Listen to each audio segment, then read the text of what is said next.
You too. What it do, y'all boys? Today we got the worst car crash deaths ever celebrities. Now look, bro, we're gonna get straight into this video. Before we do, get you some drinks, get you some snacks, bro. 3, 2. What happened to dude right here in the middle, bro? His body's cut in half. Here we go, Jay, here we go. Paul Walker. On November 30th, 2013, fans around the world were shocked by the sudden death of Paul Walker, the 40-year-old actor best known for his role in the Fast and Furious films.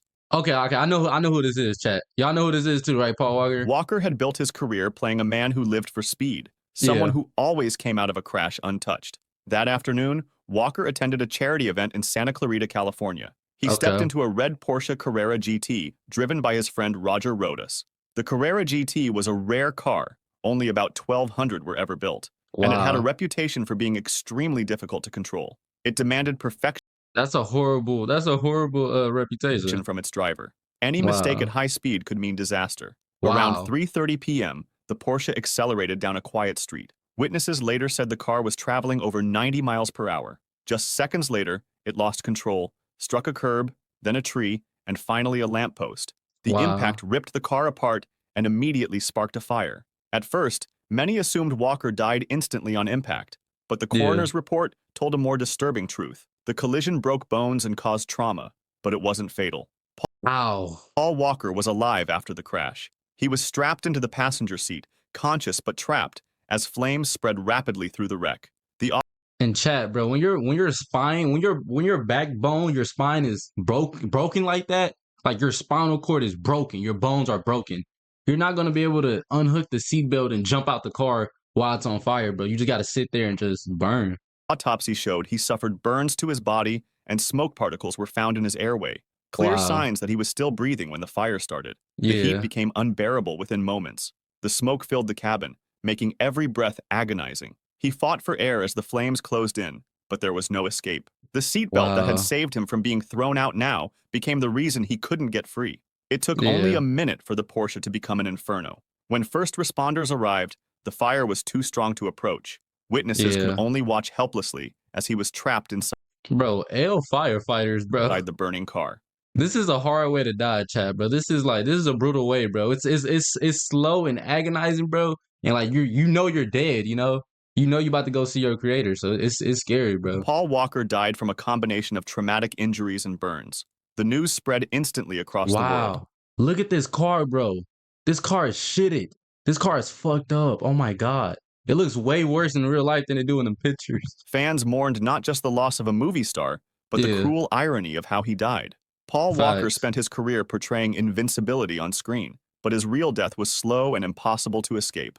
Ryan Dunn. On June 20th, 2011, the quiet roads of West Goshen Township, Pennsylvania, became the scene of one of the most shocking car crashes of the decade. Behind the wheel was Ryan Dunn, a he's a stunt performer. I don't know what this is, chat. 4-year-old stunt performer best known for his appearances on the television show Jackass. Dunn had built a reputation as someone who constantly pushed the limits of safety, often risking his body for stunts that blended comedy with real danger. But this time, it was no act. At around 3:30 a.m., Dunn was driving his Porsche 911 GT3. Bro, these GTs are dangerous, chat. These Porsches are dangerous, chat. But bro, that car looks so fucking tough and cool. It looks so cool that it's worth it, but at the same time, it's not. Investigators later confirmed he was moving at an extreme speed, estimated at over 130 miles per hour. His passenger was Zachary Hartwell, a 30-year-old friend and former Navy veteran. On a stretch of Route 322, Dunn lost control. The car left the road, crashed through a guardrail, and slammed head-on into a tree. The impact was so violent that it tore the car apart. Within seconds, the wreckage burst into flames. The autopsy report later revealed that neither man died immediately on impact. Both sustained major blunt force trauma, but there were also signs of thermal injuries. That meant they were alive, if only for moments, as fire engulfed the remains of the Porsche. Witnesses who arrived at the scene saw a fireball so intense that it was impossible to get close. God rest their souls, bro. This is so scary, bro. First responders were met with a vehicle already consumed by flames, making any rescue attempt impossible. He died not instantly, but in the chaos of fire and impact, with no escape. His passenger shared the same fate. News of the accident spread instantly across the world. Look at this car, bro. That's not even a car anymore. This is supposed to be a GT, like overseas, sexy ass car, bro. It looked like just a junkyard garbage. Princess Diana. On August 31st, 1997, Princess Diana left the Ritz Hotel in Paris with her partner Dodi Al-Fayed. It was just after midnight when they got into a black Mercedes-Benz S280 driven by Henry Paul. Paparazzi followed them closely on motorcycles and in cars as they pulled away. Moments later, as the car entered the Pont de l'Alma tunnel at high speed, it lost control and slammed into a concrete pillar. The crash was violent. Dodi Al-Fayed and Henry Paul were killed instantly. Diana survived the impact. When first responders arrived, they found her still alive in the back seat. She was conscious, her head resting against the seat in front of her. According to fireman Xavier Gourmelon, who was among the first on the scene, she looked at him and asked, "Oh my God, what has happened?" Her injuries were catastrophic, but not immediately fatal. The crash had torn her pulmonary vein near the heart, causing massive internal bleeding. From the outside, she appeared shaken but not beyond help. Inside, her body was shutting down. Rescuers worked frantically to stabilize her. Bro, eternal bleeding is nothing to play with, bro. That's worse than bleeding on the outside. She was placed on a stretcher and taken out of the tunnel, still breathing, still aware. In the ambulance, medics tried to control the bleeding and keep her heart beating. For nearly an hour, she fought, slipping in and out of consciousness, her body failing from the hidden damage. At 4 a.m., in the Pitié-Salpêtrière hospital, Princess Diana went into cardiac arrest. Doctors opened her chest to try to repair the torn vein, but the injury was too severe. Despite desperate attempts, they could not save her. She was declared dead at 4:53 a.m. That sucks, Chad. Imagine your chest being open, bro, and they trying to rescue your life, bro, and you slipping away and you pass to the next world, bro. This shit is scary, bro. News of Diana's death spread around the world within hours. Millions refused to believe it at first, hoping the reports were wrong. In the days that followed, tens of thousands of people brought flowers and letters to Kensington Palace. Her funeral on September 6th was watched by an estimated 2.5 billion people worldwide, one of the largest television audiences in history. For many, it was not just the loss of a princess, but the loss of someone they saw as a symbol of compassion and humanity. Facts. Dale Earnhardt Sr. On February 18th, 2001, the Daytona 500 was coming to its final lap. The race was the biggest event in NASCAR, and the man in the black number 3 Chevrolet was its most famous driver. Dale Earnhardt Sr. was a legend of the sport, known as the Intimidator for his aggressive style. Fans expected him to finish strong, as he had so many times before. But as the pack of cars... Bro, chat. Track driving, what is this called again? The Derby? The Derby 900 or something, bro? Racetrack and this racing stuff, bro. This is so hillbilly, bro. This just reminds me of that South Park episode they was talking about. They took a jerk. You know what I'm talking about? Cars rushed toward the final turn. Disaster struck. Earnhardt's Chevrolet made contact with another car, lost control, and slammed head-on into the concrete wall at nearly 155 miles per hour. The impact was sudden and violent. At first, it did not look like a fatal crash. The car wasn't torn apart, and there was no fire. From the stands, many thought Earnhardt would climb out as he had so many times before. But inside the cockpit, the situation was very different. The collision caused what doctors later called a basal skull fracture, a break at the base of the skull where it connects to the spine. It is one of the most catastrophic injuries in racing. Oh, that looked painful, Chad. Medical experts explained that the injury is not always instantly fatal. For a few seconds, the driver can remain conscious, feeling intense pain, confusion, and a sudden struggle to breathe before the body shuts down. That is what happened to Earnhardt.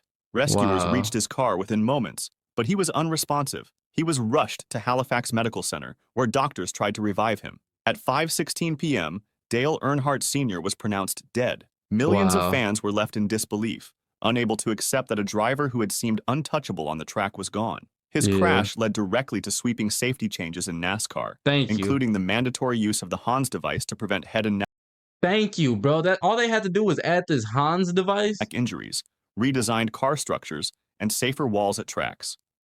Bro, why does it take, bro, why is this world like this, bro? Why does it take for somebody to die for us to start making safer changes, bro, and safer walls, bro? Like, what the fuck?